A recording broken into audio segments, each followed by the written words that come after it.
Hey everyone, thank you for joining me. This is Michael Voss, the Dragon of the Southern Tier. Happy to be here with you once again on No Soundbites Allowed. And today, well, I know everyone's talking about last night. Everyone's talking about the New Hampshire Democratic primary, the fact that Joe Biden came in fifth, the supposed savior of the Democratic Party. He's basically done in his campaign. And even though some people think South Carolina will be his saving grace, most of the political analysts out there say he's in deep trouble, and this is probably the end of his campaign. At the same time, Elizabeth Warren, massive surprise for a lot of people. Gotta admit, she was one of the picks that we made back in October of 2018, and we really thought she was going to make it all the way to the end, that she would be headlining the Democratic ticket. Still might happen, but her odds are looking smaller and smaller by the day, as she came in fourth place. And after a very disappointing Iowa, to see her do a very disappointing New Hampshire kind of says she's out of this race. So progressive, the supposed moderate, they're both out. That leaves us with really odd choices in Bernie Sanders, Pete Buttigieg, and Amy Klobuchar as the lead. Of course, major news, everyone's talking about the fact that Andrew Yang, the Asian who can do math, the Yang gang, they're gone. They're out. I have to tell you, I am impressed that he made it this far. I really didn't think he could do it, and I expected him out last summer, but somehow he's able to stay on. It goes to show you how far you can get offering free stuff. You know, $1,000 for every American, which isn't true, never true, but he offered it, and that got him all the way into New Hampshire. Bravo for him, but he's gone. Not that anyone ever really seriously thought he was going to make it. And that brings us to, Michael Bennet. You probably didn't know he was in the race. He's out. Who cares? Not a factor at all. How Tom Steyer is still in the race. He thinks South Carolina is going to save him. He's gone too. Realistically, he's a non-factor. So the race is between Amy Klobuchar, Pete Buttigieg, and Bernie Sanders. Now, the thing that makes it really interesting about all of these people is the fact that Democrats are very, very consistent. Well, I should say progressives are very, very consistent in telling us America is an evil place, that we're a horrible country, that, you know, we are racist, we are sexist, that we are every ist you can think of. And they are very clear about that. And that's partially being seen in what we see on who's leading. I mean, it's no more than Sanders, Bernie Sanders, who's been in Congress for 30 years, has had no success whatsoever, and he is a declared socialist. Then we have the Pete Buttigieg, a mayor, small town, and you know, here he is on the national stage, and his big claim to fame, and the reason why he has any chance at all is, let's be honest, he's gay. That's it. He's a gay man. And that is enough in the Democratic primaries to push him forward. And we have Amy Klobuchar. She's a woman. And women, gender identity politics reigns supreme. Apparently, being gay is more important than being a woman, or, you know, or being a socialist, a rich 1%er socialist, you know, old white male, is more important than being a woman. But these are the things that are important to Democrats at this point. So I wanted to address something, because they've told us, we've seen progressive leaders of tomorrow, otherwise known as PLOT, they have told us, we've seen Antifas tell us that America is racist and sexist and evil. And Democrats are the only answer, progressives are the only answer to the evil of America, which I disagree with completely. But here's the thing. What we want to look at is, how racist and evil is America? Quite honestly, how is it? Is there any way to tell? I think there is, because Gallup has been doing a poll on what people would vote for, or who they're willing to vote for in an election. And they've been doing this since 1958 in some cases. And let's look at, over the last 3 generations, where does America stand? How racist and sexist is America? Well, according to Gallup's poll, in 1958, 38% of America was willing to vote for a black man. By the time we got to 1983, and at that time I was alive, and I can tell you, in 1983, no one in the black community thought they would ever live to see a black president. And in 1983, 77% of America said that they would be willing to vote for a black candidate. Here it is, 2020, after having elected a black candidate. In fact, not only did Barack Obama win, he also got reelected. And the hyper-racist America that Plot and progressives tell us about is 96% of people who've been polled by Gallup say they would vote for a black candidate. Well, that's interesting. What about Hispanics? I mean, there's a group. Since 2007, Gallup has been polling that. And in 2007, 87% of America said they would vote for a Hispanic candidate for president. Today, in 2020, that number is now up to 94%. Let's keep going. What about women? Because obviously, gender, identity, politics, this is important.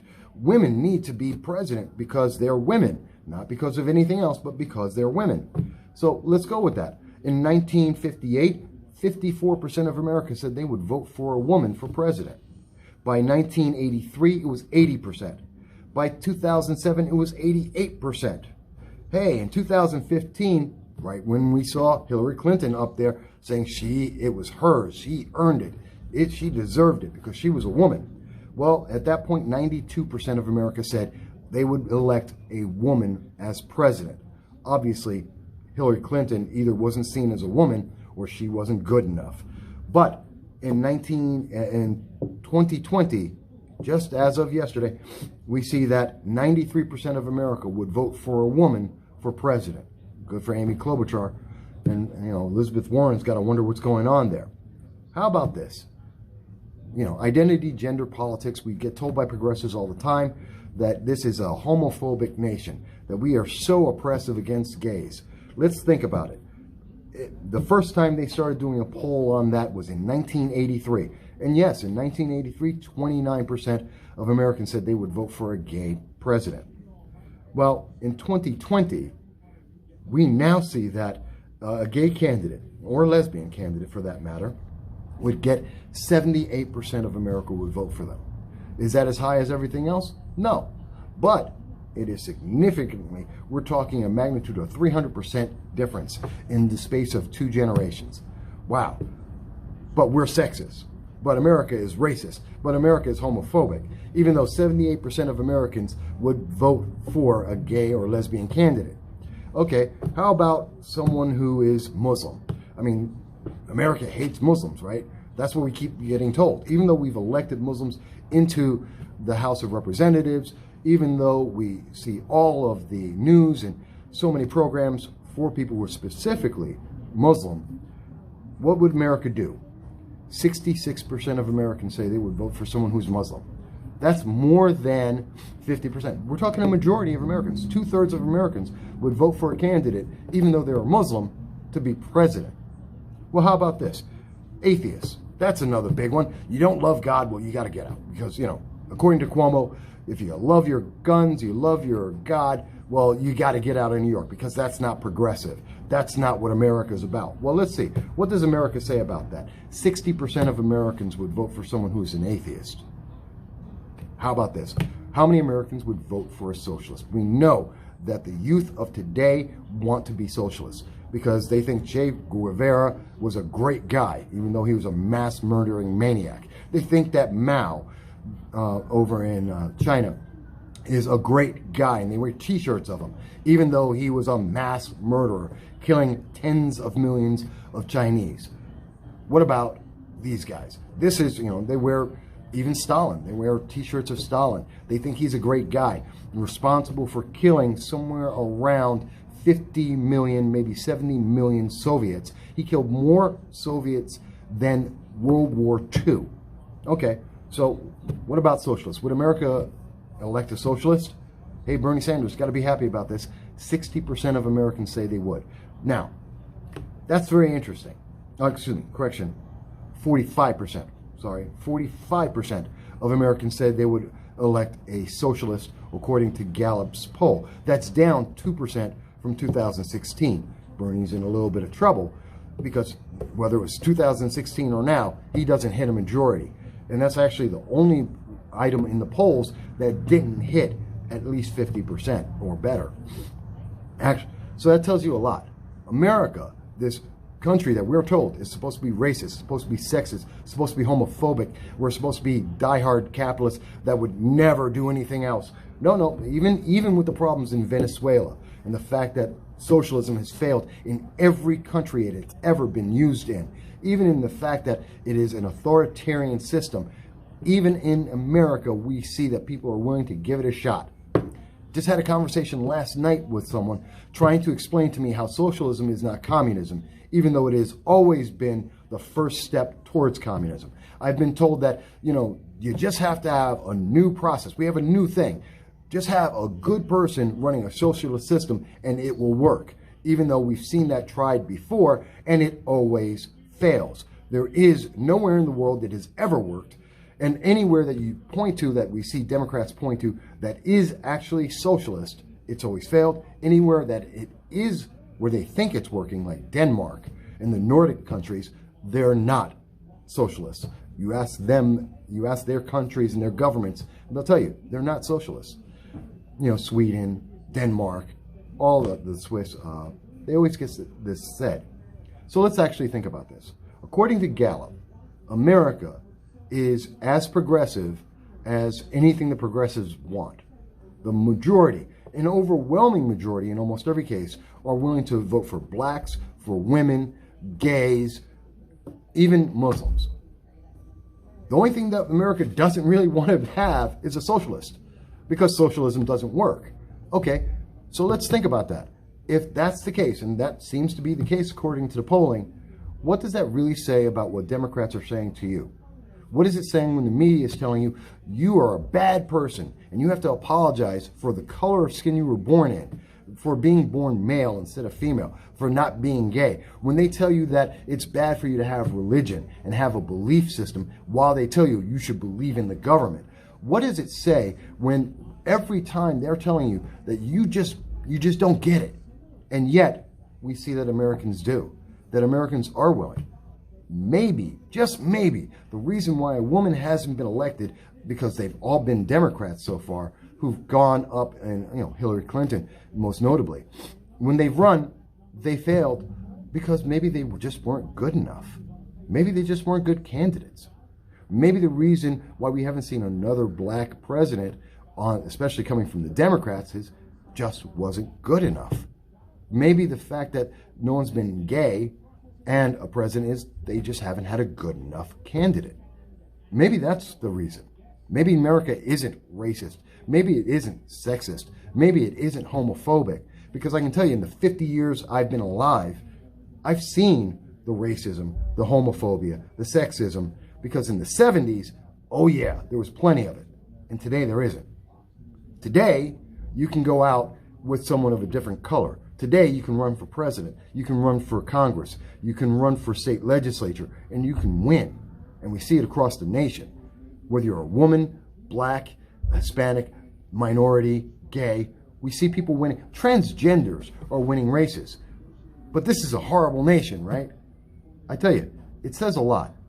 Andrew Yang, Asian, can't do math, was leading at points, well, not leading, but he was one of the front runners for a long time in the Democratic race. But America is just a horrible sexist nation. So either the progressives are absolute liars, or the Democratic Party is a bunch of racist, homophobic sexists. That's what the polls are showing us. When we look at the primaries, it's one or the other. You know what I think? America's a great country. It's one of the best, actually, it is the best country in the world. That's why millions of people are coming here, why they risk their lives, why they come here illegally, because America is great right now. Can we improve it? Absolutely. But is it the greatest country in the world? Absolutely. And the reason why Democrats have lost, the reason why Democrats have no consensus, the reason why Democrats are looking towards Michael Bloomberg, a guy who is a complete authoritarian, who makes racist statements, who wants to control the way you eat your food, who thinks you're not smart enough to drink a glass of soda. The reason why they're looking for this is because Democrats are desperate. Every one of their emotional pleas, all of their race baiting, their gender cards, they're failing. Because when you look around you, America is a good country. You're a good American. America's good. Period. Full stop.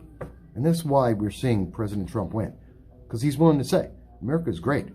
Americans are great. And there's nothing wrong with that. You want to see my prediction for 2020? America's going to win because President Trump's going to win. Because President Trump is willing to tell you the truth. America is great. Yes, we would elect a black man, a woman, a gay or lesbian, atheist, a Muslim. We would elect anyone who is a good candidate and understands that America intrinsically is a great nation. And Democrats don't get that. That's why they're losing. It's that simple. But maybe you disagree with me. You know what? Fantastic. You can reach me at MV Consult on Twitter. You can reach me at Voss Political Commentary on Facebook. You can reach me, of course, on YouTube under No Soundbites Allowed. You tell me, do you think the poll is wrong? Do you think Americans aren't as great as the polling is showing us, that we haven't made strides forward? Or do you think America's not great? Let me know what you think. If you think Andrew Yang should stayed in the race, let me know. And I'll talk to you very soon. Bye-bye.